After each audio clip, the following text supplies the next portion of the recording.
Good afternoon, everybody, and welcome back to another week of Building the Black Educator Pipeline. I am your host, educator activist Shayna Terrell, dedicated to the lifelong struggle of freedom and liberation for my people. Welcome back to all my co-conspirators who support us every week. And shout out to all our new folks watching this week. We hope that you enjoy what we have in store for you today. I want to send a lot of light and love out to the teachers this week who are launching their school year. I know some of you, this is your first week seeing the babies this week. Shout out. And how do I know? Because there have been the first day of school pics up and down my timeline. But I am excited to see it. But also sending light and love to those of you who haven't seen the babies yet, but have been in these professional development marathons. So we want you to know that we love you. We support you, and most definitely, you are our heroes out there in the community. Always have been. Shout out to Citizens Ed and the Center for Black Educator Development, creating this platform for us to talk to real people in the real struggle, doing the real work. So today's theme, what we're going to talk about today, is building joyous and just educational environments, and also focusing on how we're building bridges in the Black Educator Pipeline. Our guests out there today watching, please talk to us, comment, like, and share. How are you building bridges within your school communities? Please comment again. How are you building bridges out in your school community? I am super excited to talk to today's guest. 2021, the National Teacher of the Year, Juliana Urtubey, is spending this year advocating for joyous and just education for all students that celebrates their families, identities, and communities. Juliana, a national board certified teacher, is also known as Miss Earth for her efforts to beautify schools and unify the community through murals and gardens. She is a special education co-teacher at Kermit Booker Elementary in Las Vegas. So I would love everybody to welcome to Building the Black Educator Pipeline, Juliana Urtubey. Welcome, welcome, welcome. Hello, hola, buenos dias. Good morning to everybody. Buenos dias. We are so excited to have you here today. I know, being the 2021 National Teacher of the Year, it's a lot going on. So, for you to come out and talk to us and talk to our guests, we're so psyched for that. Thank you. We appreciate you. The honor is mine. The honor is mine. I think that the best part of the role that I have this year is I get to connect with teachers across the country. And when I'm a big fan of the podcast, I'm a big fan of the work that is behind the podcast. And so it's an honor. It's an honor to be here with you all. So, Juliana, I'll always start out by just asking our guests to tell us about their educational journey. What inspired you to become an educator? Yeah, and I like to really tell this story, and I've learned to tell this story in a way that really centers my family and really centers who I am, and how that connects to how I have the educational philosophy that I have. So we were born in Colombia, and in the height of the Civil War, like so many of my students, my family had to make that decision to leave our home country, so that my sisters and I could have a safe upbringing. And my mom and my dad made that decision. And when we arrived to the United States, I think that the welcome and the sense of community that my mom had hoped for wasn't very present. And it wasn't present in the school that we were supposed to go to. And so I do remember that sense of worry that my family felt when they didn't know if the school was going to be able to affirm who we were, help us maintain and thrive around our languages and our identities. And so my parents fought really hard to find a school that would. And we were really privileged. My dad's a musician and my mom's a human rights lawyer. And so they leveraged those skills in schools. And so all through my elementary schooling, I got to see my parents live and center in my education. But when I looked around, that wasn't true for a lot of other people. The love for learning wasn't the same as what I had. And I realized that while I'm really, really proud of my family for advocating for me, and I'm really grateful that they did, it's something that families shouldn't have to fight for. All families should have access to a joyous and just education. All families should have access to schools that are beautiful, that, absolutely communicate, this is a school where your child's going to thrive, because we are going to make sure that we are deserving of your children. And so I became a teacher for the same reason that so many black and brown teachers become teachers. You know, I wanted to be the teacher that I needed, and not just that I needed as a student, but that my family needed, that my mom needed, you know. And so it's with a lot of pride that I chose this profession. Amazing. And for those of you just joining us, shout out to y'all out there. Thank you for joining the Black and Brown Get Down today. As our CEO, Sharif has deemed this conversation the Black and Brown Get Down, so we are in it. Um, so it sounds like your journey through education was definitely inspired by having supportive parents, and having the privilege of having supportive parents, which I think is awesome and dope.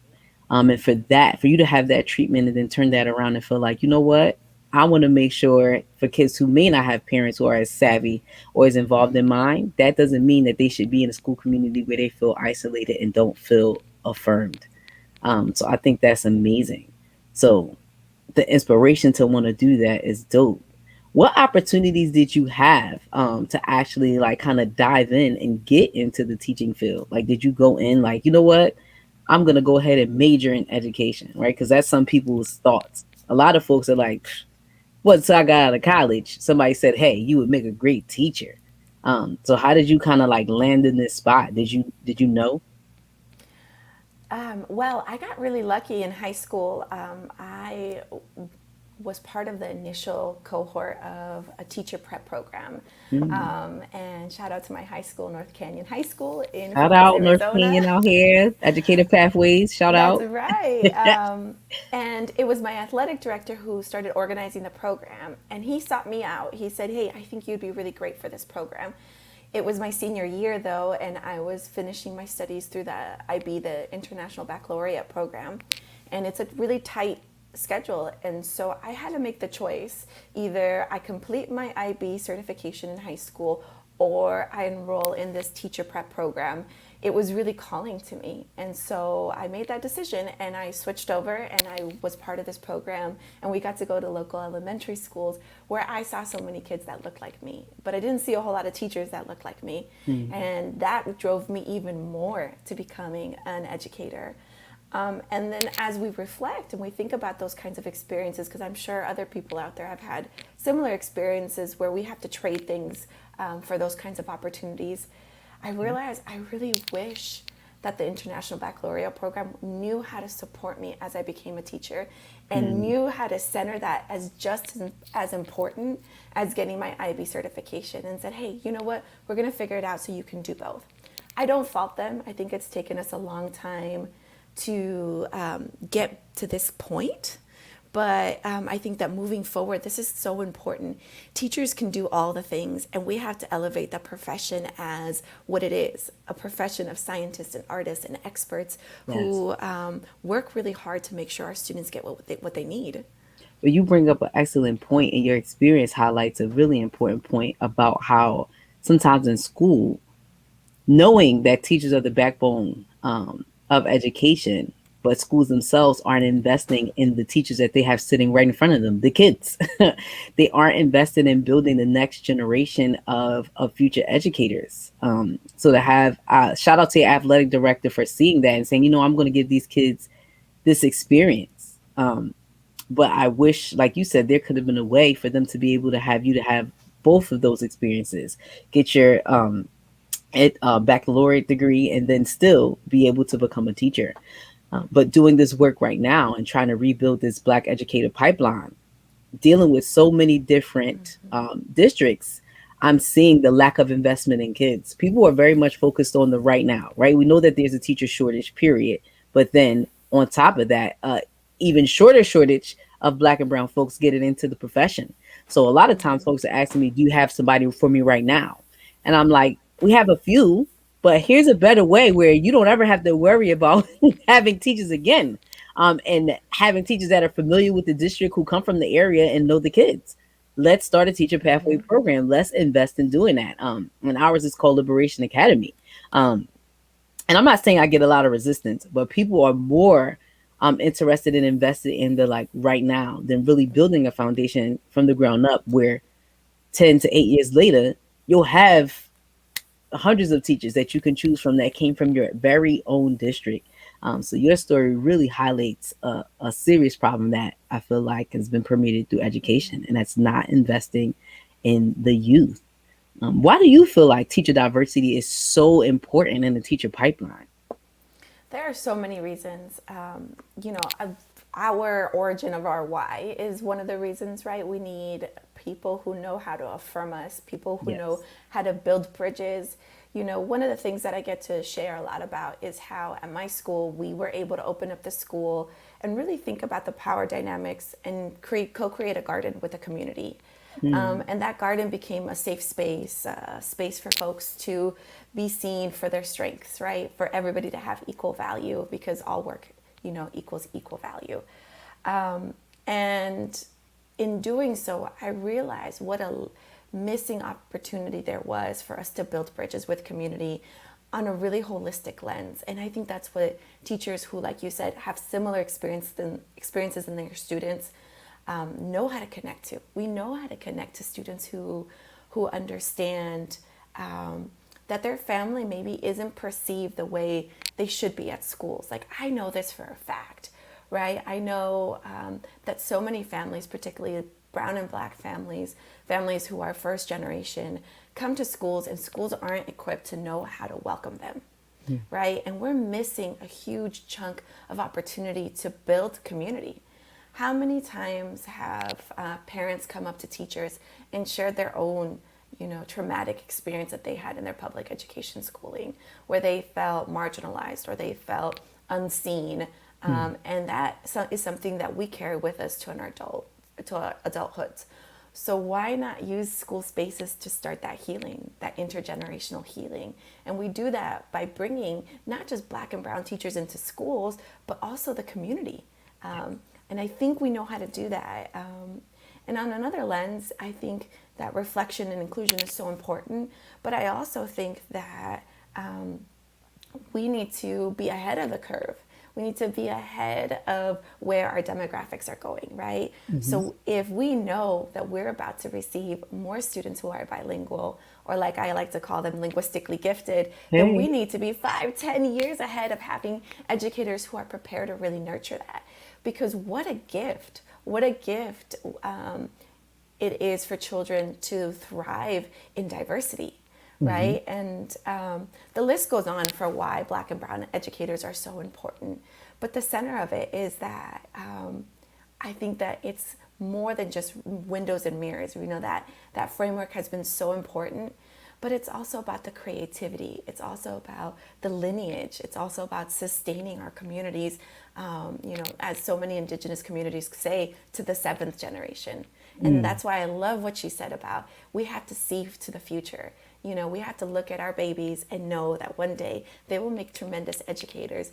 And we got to get rid of all the hurdles and battles and challenges that lie in their path to becoming educators. Yes, I think something else dope that you pointed out, and I love this idea of bringing the community in. And diversity is definitely one of the ways that you build those bridges, because the more that you have people in schools that look like children, that look like their community and look like their families, that is definitely a major foundation of bridging the gap.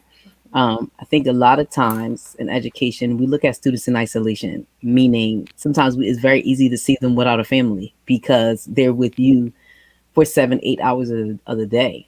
When I was in the school building, I used to always remind people like this person comes from someone. They come from a whole background of people, a whole history of people, um, and beyond their parents, right? They have parents, they have aunts and uncles, they have a block, right? Which means to us, they have a community of people who know this kid, who support this child, regardless of your feelings about who that child is or where they come from. They come from someone. They belong to someone.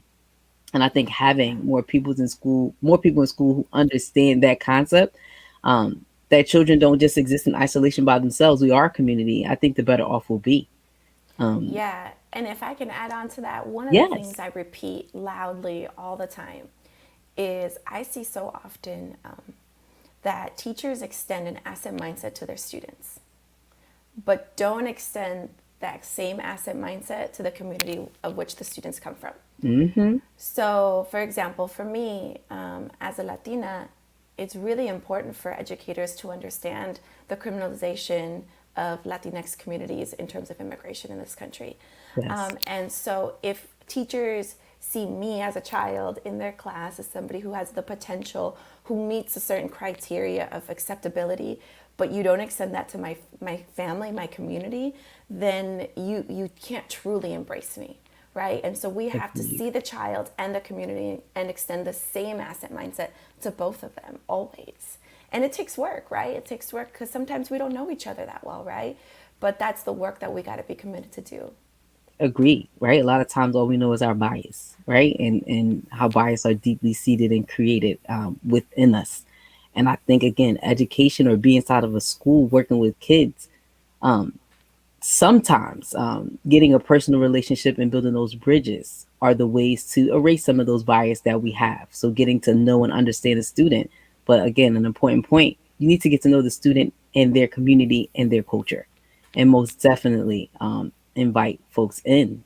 I think that your approach and your way of thinking about this is amazing. And even when we're talking about recruiting students and getting students into the educator pipeline, sometimes you think about like how do you do that completely absent, right, of somebody's parent? How do you do that completely absent of someone's family? Because I can definitely talk to you just about your own experience of when you said, I want to be an educator. Like, what was your family's reaction to that? I think my family's reaction was similar to so many black and brown families. What? You want to do that? Oh, girl, you about to be Yeah. broke. That's all. What's the famous T-shirt that's going around? We do it for the fame and the money. Right. I do wonder if my parents and my family was, unfortunately, maybe had a little bit of the, is that it? Kind of a thing. Like, you could do so much, right? And Yes. I think that it's been beautiful over my career to see how, I don't fault my family for thinking that they want the best for you, right? They, Mm-hmm. especially being a first generation immigrant, like there's an unsaid pressure to quote unquote succeed, right? But Mm-hmm. I was really lucky because I think I speak about this privilege often. I was the youngest of three, which meant that my sisters sheltered me from a lot and absorbed a lot so that I could hold certain privileges. Mm. There's a lot to be said about the firstborn within a first generation family. My sister Camila is so beautiful. She's the most generous person I know. And she was helping make our dentist appointments and helping, translate and do all these things that were at an emotional capacity much older than she was. But she's always been that person. She's always been kind of the rock. And then Mm. Natalia, my middle sister, was kind of like my cultural, ambassador. She always took me around and made sure that I fit in and make sure I had friends. And I got to be like the one who soaked up all of their knowledge and could gravitate to the kind of, work and thought that inspired me. So I got to be a little bit, not rebellious, but a little bit more free. And I think that a lot of first generation folks out there understand what I'm talking about. And so I hold so much gratitude for my sisters for doing that for me. Are you But the I did. youngest? I am. I'm the baby of three. So you and I'm the baby as well. Yeah. Yeah. And your Do you point about feel like you learning. got to be a little bit more like a free spirit and, Oh, really that's gravitate? so I'm cracking up in my mind right now. So my husband, that's his description. He says that I'm a free spirit. I don't it's like with that term, he says that. But then my sisters, they will probably tell you like I'm the most rebellious one out of them. Like I'm the one who challenges, who bucks, all that other good stuff. But my experience is very similar to yours to be able to soak up the knowledge. So them introducing me to different things, taking me to different places. My oldest sister is a principal in New York City. She's been in education for probably just almost about 30 something years. But showing me that, exposing me to that, and then my second oldest sister actually taking me and giving me experiences like actually working with kids is like what gave me my first inspiration to want to get into education. My older sister just made a comment. She said, we spoiled her. She's very rebellious. But again, we're probably very similar in that respect. When you have older siblings, it is a privilege. You are afforded so much more and be able to see and learn so much more. Um, And I just connected with you on that when you said that. I was like, oh, that was my experience. Like my sisters took me to do so much and introduced me to so many things, which again, but allowed us to have some freedom of choice on like what career do I really want to explore and be, and taking some of the pressure off of you of you have to do this because you have to do this for the family. I didn't have that kind of pressure, which I know some of our young people out there have to carry those backpacks, and carry that baggage with them. Yeah, Most exactly. definitely. And how can we do so in an affirming way, right? Like, okay, I understand the family structure. I understand that this is the responsibility, and how can we help our students do that in an affirming way?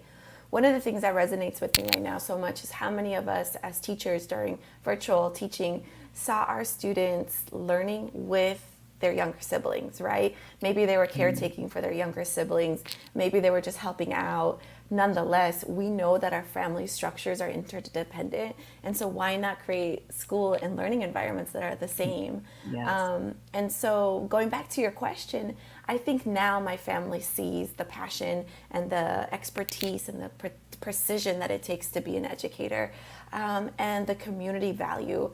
One of the things that I was talking to Sharif El-Mekki about not too long ago was we don't tell, he told me that we don't tell students enough that teaching is an act of social justice. It's a community organizing role. And I Hmm. wonder, he said, and I wonder if we told them more, would they sign on quicker? And so I wonder if we tell their families and we start, really discussing education and being an educator in that way, would we have more community support? Hmm. But that's one of the things about this year for me, to tell you the truth, being named National Teacher of the Year. I've had so many Latina families reach out to me and say, hey, you are showing my children, my daughters, that this is possible, that this kind of not just recognition, but the kind of work behind it is really possible. And I'm so excited to share this with them because I've said this often, it's not a me thing. This year Hmm. for me is not about me, it's about we. And so if one of the things I can do is shine a bright light to how beautiful this profession can be, not that it's not without its challenges, it is. There's certainly a lot of challenges, but what a better place to be, to be a glue between community and children, right? To sustain who we are long term. Yes. Shout out. This is not about you. It's about the we, the black and brown get down, sis. Like, The black and brown get down. like, let's go. We I need love t-shirts. that. Yes. Hashtag it's here first. Sharif made it. It's ours. T-shirt. Yes, But please. I think that's dope. Again, your mindset going into this. I would love to hear how do we inspire more Latinx students to get into education? So one of the things you're already doing, right? Because they can't be what they can't see. And they see you. And then to have this platform on the national stage, like I think it's so dope and so inspirational because some folks would say possibly like I didn't even know that was a career path for my culture, right, or my thing. I hear that a lot from black students like I thought that was kind of rare to see a black teacher, especially a black male teacher. Shout out to my husband out there, black male teacher, but a rarity in that. So what other ways can we inspire Latinx students to become educators and get into this field and this path? Well, the first for sure is making sure that they have beautiful, affirming, joyous, and just educational experiences themselves, right? Mhm. I think so many times I see myself in their shoes, but wondering, okay, which part of myself do I have to dim down or turn down, Mm. or maybe just not express as much at school so that I'm accepted? A big one is our names, right? So many times our students go by whatever name's easiest to pronounce. And, I like to ask my students, what do you feel happiest when you get called, right? Because for me, my name is Laura Juliana, but the only people that call me Laura Juliana are my parents when I'm in trouble. So that's why, like, I'm just Juliana, right? So the Yeah. happiest I feel is when people call me Juliana. Juliana. And You know it's when this, you hear louder you're like I'm uh-uh. like, but that's just one of the examples, and so I think kids need to see their education as something that's beautiful. Secondly, I think we need to get rid of all the hurdles that equate to being a teacher.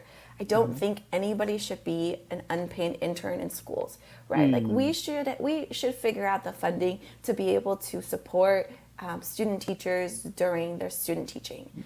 I know for me that was a really challenging time where I was working 2 or 3 jobs, trying to make it work on scholarship, right? And so Yes.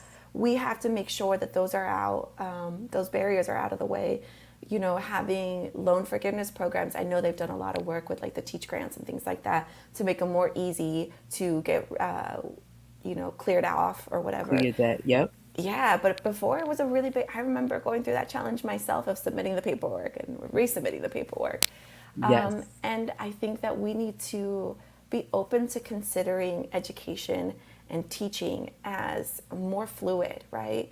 This concept of you being in front of 30 kids for a full day doesn't give teachers a whole lot of space to grow. So, how can we be Mm. creative and harness teachers' strengths during the day? So maybe you teach part of the day, and the other part of the day you develop curriculum, or you do, community circles, etc.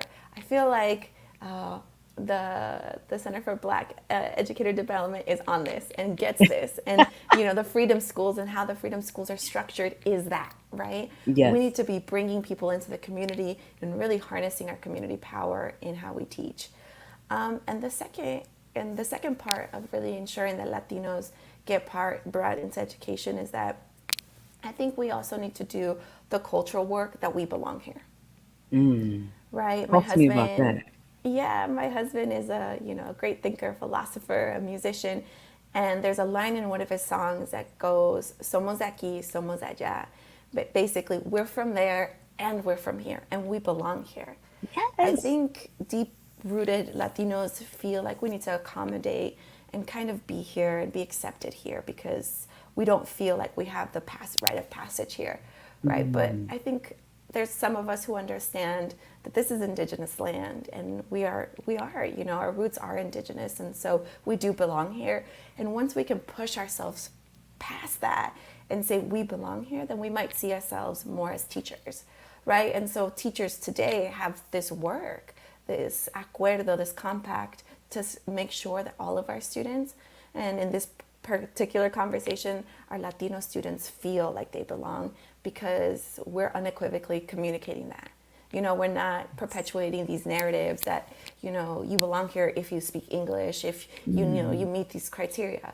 And that's why I was so drawn to the human rights work in Arizona. I was an ally and basically a student in the Puente Human Rights Organization that worked to fight deportations. Yes. And unlike a lot of organizations, this organization fought all deportations. They didn't care if you had a felony. They didn't believe people could be criminalized. We don't believe people can be criminalized. And so we fought all deportations. And Amazing. I learned so much from that about community connectedness and about how it takes literally that kind of effort to help our community see themselves reflected. And so I know that's a really abstract thing, but there's two concrete things in there. Let's not have kids doing free internships, and let's make Yes. sure that there's like college reimbursement for them. Yeah, I mean, you said way more than that. I mean, those two, those two hurdles, I think, are what we think about as like very tangible to work with, right? So definitely hit on some of the work that we're doing here at the Center for Black Educator Development is creating apprenticeships in which where we pay folks to actually learn how to teach. So definitely, and the student loan stuff has gotten a little better, but still a lot of hurdles. But again, here at the center, we are creating avenues to before students even collect student loan debt. How can we give out last dollar scholarships? How can we create scholarships so young people can actually be in college and not have to worry about the debt that they're going to accumulate with just trying to get a degree? Yeah. That kind of stuff. So that work we are doing. And some of the other work we're doing is something that you really touched on and hit it on that I think is really important for people not to miss this point about how our Latino folks feel about being here. And sometimes the divide that happens in kind of this wanting to or feeling like you need to assimilate into American culture. And then what that says to our students or our children about who they need to be. I think that's an extremely important point to hit on because if we have Latino students feeling like, oh, I have to assimilate and be a part of this culture, and they don't feel like I don't have to assimilate into anything. You're already on stolen land. Some of my people were here first, or some of my people were stolen from another place and brought here. Like my people rightfully built this country. Then you do feel a stake in justice and taking back what's yours, right? That you do feel like, yes, I want to fight for human rights. And again, you're deporting people on land that you stole, right? All of those concepts that then start to come into play, people feel a much greater ownership of the community in their rights, in their education, and also understand the deeper meaning of connecting education to social justice. We talk a lot about when we talk about the civil rights movement and how yes, people were fighting for their rights, fighting for the right to vote, but involved in all of that was a steep amount of education given to people about who they were, where they came from, why they have this right. Also, if you go and talk about the Black Panther Party, and part of their system was educating people on the current circumstances and their rights. Those folks were teachers. Those folks were definitely teachers. They had schools, they fed people, but they gave people the political education that was necessary. So you that was a huge point, and to me, it's not abstract, right? It's all about educating young people to understand the circumstances of which they're in, and then empowering them to do something about it. And I think you make a great point that teaching creates a great avenue for them to actually do something about it. Yeah. So, like, phenomenal. You talk a lot about like joyous and just schools, and I would love to hear just like what does that actually mean, right? For folks watching, they're like, well, what is a joyous and a just school? Like, what does that mean? What does that look like? Yeah, so this year, as National Teacher of the Year, I get to be an ambassador for education. And part of that is having a body of work or a platform of which I advocate for. And at that moment, when it was time to kind of start thinking about that, I had a really hard time pinning down who I was as an educator. I'm a special education teacher. I work with kids with learning and thinking differences, and I'm a fierce advocate for disabilities rights. But then I'm also a bilingual teacher and grew up as a bilingual person. You know, what a lot of people call emergent, like English language learners, I call linguistically gifted. So then there was that category. And then there was a category of how I co-constructed a garden in my school and how we brought our community together through this collective work. And I was charged with how am I going to embrace educators and education? What is it that I have to share? And I couldn't pin those things down, right? And I think that there's a good parallel between the last conversation about being our fullest selves and this, right? That I could bring all these things together. And joyous and just might be two words that I put together, but they're not my concepts, right? This is the work of so many people, like you said, right? This is the work of so many educators who have influenced me. And I could list probably 50 educators right now who in their own ways talked about a joyous and just education. I could talk to you about authors who have talked about this in Latin America for decades, right? But this was my embrace for public education. So I thought about what is it that unifies those compartments of who I am as an educator, who my students are, what my community has taught me.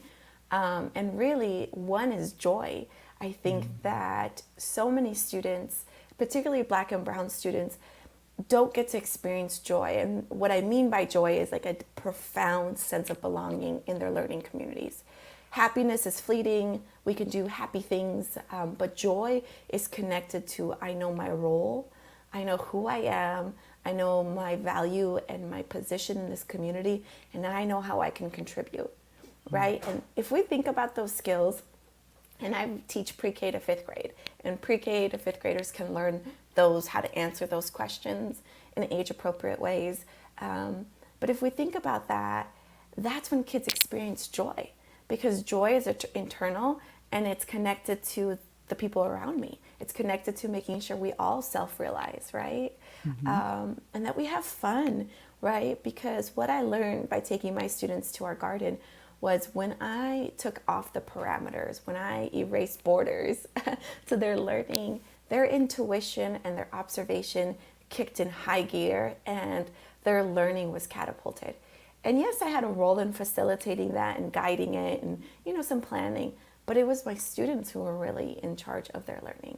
So that's what the joyous part means, right? Mm-hmm. The just part means that we have to be really concrete and really intentional about inequities and systematic and systemic issues that lie within public education and education in general, right? Some of the questions we don't even know how to ask yet, right? But we know that in our schools, we can start creating this world where we want, right?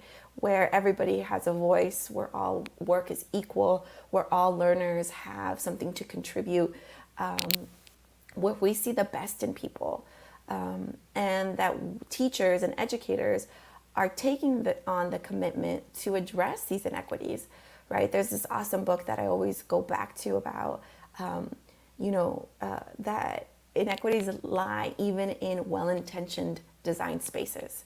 And the Mm-hmm. book is called Beyond, Despite Best Intentions, How Racial Inequity Thrives in Good Schools, right? So we have to be charged to always look for these issues, these inequities, these areas of lack of access, and say, hey, as teachers, we commit to redesigning this. We commit to working with our students and with their families to help us have a voice in how we bring forward this change. And sometimes I think that we get overwhelmed with how big the system is and how difficult it is to bring that change. But then I think we remember in my classroom, I can co construct this world with my students. So, at least in this space, and it's not at least because that space can be transformative for students. Mm-hmm. In this space, I'm going to right those wrongs and I'm going to be vocal about it and I'm going to be honest about it. And, I think that there are ways, in age appropriate ways, to really explain to students, what it is that they already perceive. Going back to that book that I mentioned, one of the ways they discovered where these inequities lied was by interviewing the entire school community. And Mm. every single person maybe couldn't name inequities, but could refer to them, could sense them, right? So we all know they're there. Even our youngest children know that they're there. So let's give them that hats off to their intelligence, to their emotional intelligence, and say, hey, that thing that you're feeling, we see it too. How can we fix it? And there's such beautiful work going on really right now with early childhood about how we can teach our students to have the words, to have the time to have that discourse. And so really a joyous and just education is a nod to so many teachers across the country who are already doing that work. And it's a reminder of how that work can have such magnificent impact if we're intentional about it, right? And the good thing is that so many of us are already doing it. I mean, I guarantee you, if there's teachers listening right now or teachers who I get the chance to talk to, we could find multiple examples of how they're doing it. And then if we kind of unify the lens that we're using, then more of us could contribute to that work. Yes, I agree completely. And one of my sisters commented and said, "Your voice is so nurturing." Um, and it is. It's super nurturing, super soothing. What I love about the concept of joyous and just communities or joyous and just schools, I think a lot of times we focus on the justice part, which is important, really important. But the joy, I think we forget. I think sometimes when we think about joy and fun and folks loving school, it automatically takes you to like elementary school, right? Like kindergarten, pre-K, fun, playtime. But joy should be happening all throughout K through 12 experiences. High school students should also be going to school and having the time of their lives. They should be super excited, super engaged, and thriving and happy, right? You should be walking into a school building and feeling the joy and the happiness. So I've been in environments where the joy just was not there. It wasn't there, and people weren't motivated to implement it. Right? People were more focused on policing black and brown bodies, which then like turns the conversation to what's just, what's equitable, and what's fair. Um, but even if we got rid of rules and putting not rules per se, but putting these really harsh rules that we implement in urban communities that would never fly in suburban communities, even if we got rid of those things, what is our focus on making sure that black and brown children are having a joyous experience, that they're actually walking away saying like, this was a really great school year. Yep, the work was hard, but I enjoyed my teachers. I had such a good time. I was in a fun environment. I felt like the people who loved me created opportunities for me and my friends to, build memories and do things together. I mean, I think that's so important. So I think adding the word joyous in that is so, like, it makes it much more intentional. Because one of the questions I generally ask is like, how do we achieve educational justice, right? And I think we should definitely talk about that. But I think that the things that people list have zero to do with joy. It has to do with righteousness. It has a lot to do with justice, which again, all of that is necessary in this fight. But when you're thinking about children, when you're thinking about the innocence, when you're thinking about how young people are growing up, it should be very intentional to insert joy into school communities, and create opportunities for children to be happy, literally just happy, Yeah. and thriving. So I think to talk about joyous and just classrooms is dope, but to put the word joy out there, I think is important, and I think that's it's a missing element when we have these conversations about reimagining schools and what they can be and what they can look like. And Most joy for definitely, teachers too, right? And joy for yes, families when they come on campus. One of the things that people ask me all the time about, teacher retention, I'm like, well, how much do teachers get to enjoy their work? And it's yes, not that they wouldn't, it's that, we put so many parameters and so many things on teachers' plates that honestly, sometimes we don't know where to begin because there's so many moving pieces, and folks don't realize how quick things move in education and how quick teachers have to adjust. I think over the last year and a half with COVID, they have, but teachers need to feel joy also. That was one of the beautiful lessons about the garden, is that we were all much happier teachers when we taught in the garden, that's you awesome. know. And so, yeah, this concept of joy is what's going to sustain us, what's going to tie us to hope and optimism, because we're fighting really hard systems, capitalism, racism, xenophobia, Mm. homophobia. We are charged with creating spaces that, like you said, make sure our kids thrive, make sure our students thrive. And why don't we thrive along with them, right? Right. One of the things we learn in families, right, or we have learned over the past decade, is this thing about self care, right? How can you love and care for someone else, if you aren't able to like love and care for yourself, right? Because how does that then translate to the little humans that we're watching? So you're exactly right. If teachers aren't happy, if teachers aren't joyous, they certainly aren't going to be able to create these joyous communities. So I think that definitely bridging it back to teachers is super important. And it's not every day that we get to talk to somebody like you, who is like your actual teacher. You're in the profession.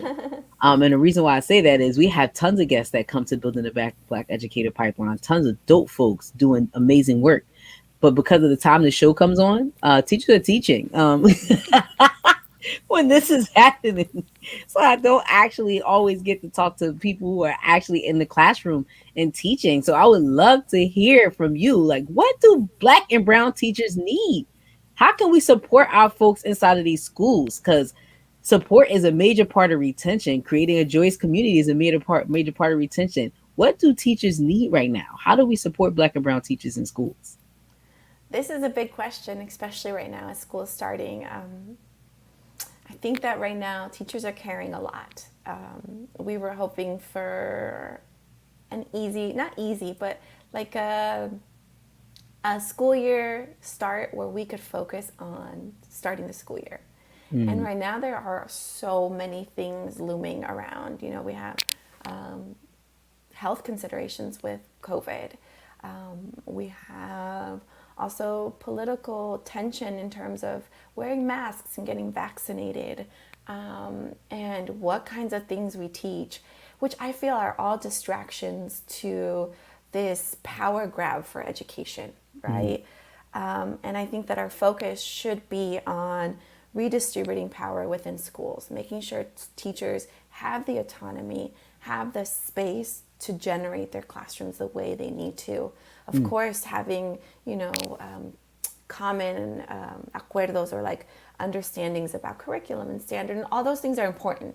Don't get me wrong, those things are important. But I think that so many things pull teachers' energy away from our students. So anything you can do is helping teachers regain the autonomy to focus on their students. That's all we mm. want. That's all we want. All we want is to be able to focus on our students, their health and wellness, and their learning. And so I think sometimes it might just be being an ear, saying, "Hey, I heard this is going on in your district. I watched the board meeting. How does that make you feel? I'm here for you if you want to talk." I think when families reach out to me that way, it's really beautiful because when we talk about two-way support systems, we mean it. Families can do a lot to support teachers. Mm. I think also another part is the advocacy work. Like you said, a lot of the things that happen for teachers, policy decisions, bills, laws, all this stuff happened during school hours where teachers can't always be there. Nope. And so having people who are able to be there is really helpful. And saying, "Hey, teacher, did you hear about this proposed bill? What do you think about it? If I go speak to, my assembly, what would you like me to say? How can I echo your voice?" And so building that partnership is really beautiful. Yeah, so that's a great example. Another example of how to build a bridge. How about we include teachers in the things that affect them, right? That's another great example of how Yeah. to build the bridge. So support teachers by including them and making sure that they're part of the process. But you're also really describing and pointing out this politicizing of education. Um, and education teaching, right, is a political thing because it's a Mm-hmm. revolutionary thing. But I think to politicize it for the greater gain of a party or a political kind of advantage. I mean, it's wrong. It's wrong, and it is distracting and adding stress and taking away time from folks being able to just teach and just love on children. So you bring great points. So making decisions about teachers, include them, hear them out, and see what they need, and as much as we can, try to lessen the stress upon them. I think those are all phenomenal points um, in Yeah. terms of teacher retention and teacher support. And families have so much power. I don't think, and this is something I work on a Speak lot, is on that. Yes. talking to the families about how much power they have in a school. I think that a lot of communities are made to feel that they don't have a lot of power because Yes. maybe their power isn't recognized, right? Yes. But they have so much power. So I think something really important is, well, and this can be that there's two sides to this coin, right? Because one of the things that sometimes stops the work of equity and being more intentional about access and equal access and equitable access of resources at school are families who perceive that as a resource scarcity. There's not enough AP classes, so you can't open up the AP classes unless the kids really deserve it.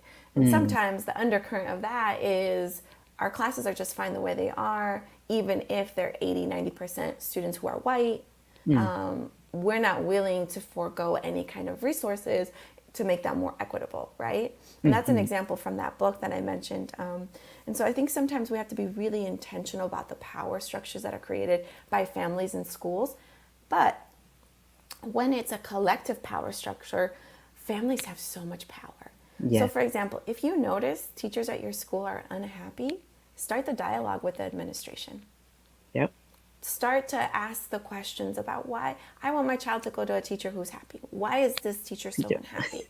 Yeah. Don't judge them, be curious about the system. And if you're a family member who has this kind of power and privilege of language, of advocacy, of agency, use it. So we need that kind of fire in the schools in terms of being equitable, right? And Yes. so I do caution that it's two sides of the same coin, right? Because we never want to create two opposing forces at school, the families and the school. We want to figure out how that can be together. But families have a lot of say in schools, and I wish we could, if I could get on top of the roof and scream one thing, it's like you have a lot of power at schools. Yes. But I think again, the perspective that you come with is what would build a collective power. Right? Like schools respecting and understanding the power of parents, the power of families, and understanding that we are of service. We are in this job because we are of service. Somebody is entrusting us with their student, and we are of service to folks to make sure we're providing the best quality service and education to their students. And that is why families actually have all that power because we are of service. I think sometimes folks are in the mindset of this business like they're doing folks a favor. not do me no favors, right? Like it's your job. Like we appreciate you. You are the heroes of our community, but we're doing this together as a unit. I have a job to do as a family, but you also have a job to do as a teacher, and that job is of service. And in speaking about folks being of service and speaking about folks being the heroes of our community, it is time for our segment of Thank a Black Teacher. So we're going to get into that right now.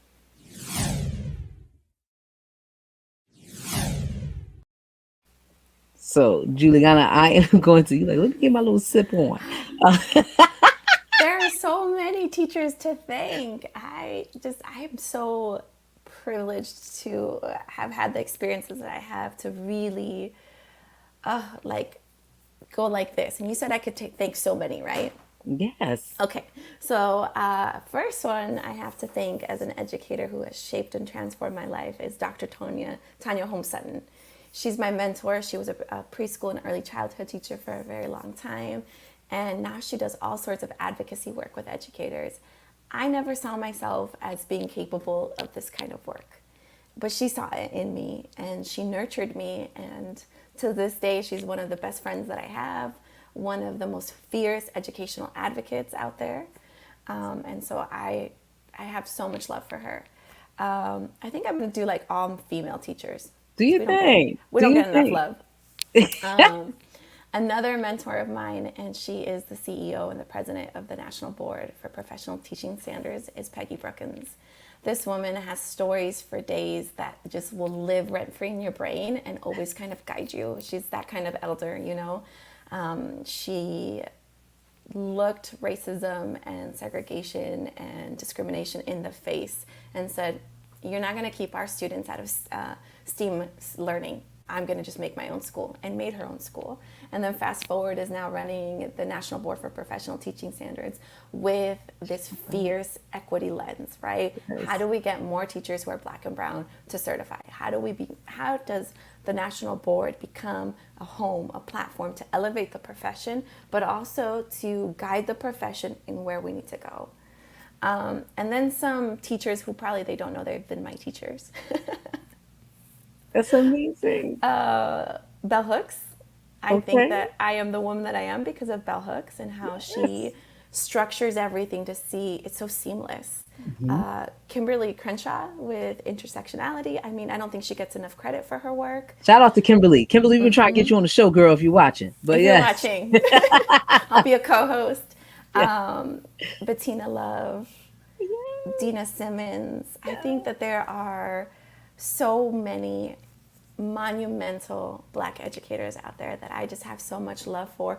Karosha, who is our Minnesota Teacher of the Year, fierce, fierce, fierce educator. I don't have enough time because there are so many, but the list goes on. The list goes on. I think that the hashtag Sharif put on this, The black and the brown black, get down.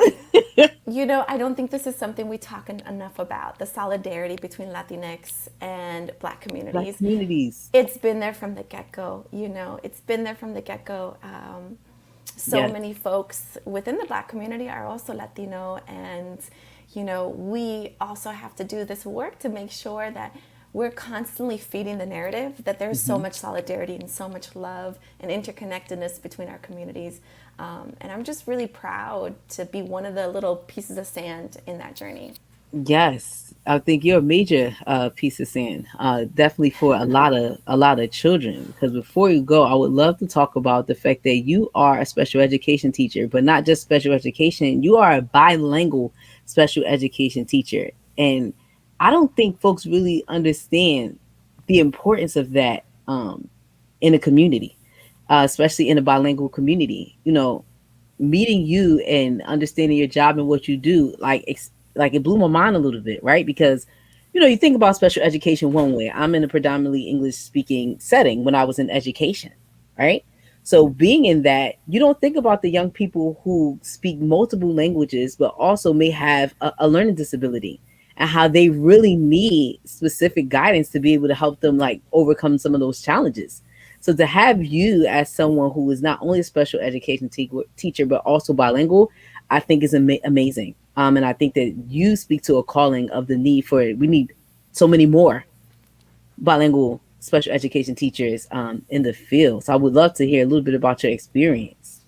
Absolutely. That was one of the things that drew me to education was that I could teach in both languages and help kids do what was a really big challenge for me, even though I had so much support, was maintain Spanish as a fluid, natural language to me. But you know, when I went to study to become a teacher at the University of Arizona, the last year, right before I was able to graduate with my undergrad in bilingual general ed, was when they passed this law, Proposition 203, which was the English only law. The Mm, law had seen a similar iteration in California, and then the law happened in Arizona, and then it started trickling to other states, which is a really similar pattern to other laws of attrition for immigrant communities. And mhm, that was the first one. Then mhm, came you can't go to hospitals unless you can prove documentation. Then mhm, came you can't drive a car or get a license, and it's going to be a felony to drive without a license in Arizona.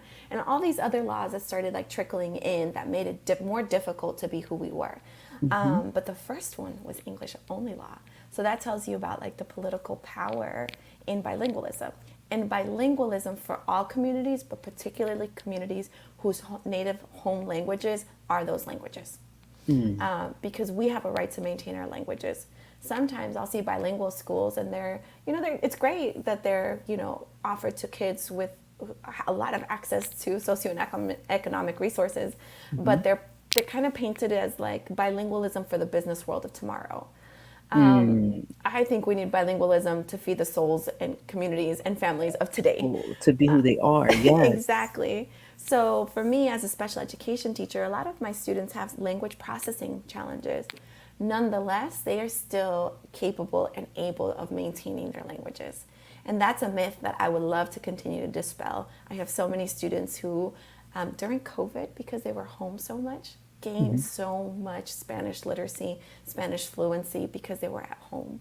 So I think that it's about how we structure things, but we can absolutely do it. And this bilingualism is for all. We're the only country where people only speak one language.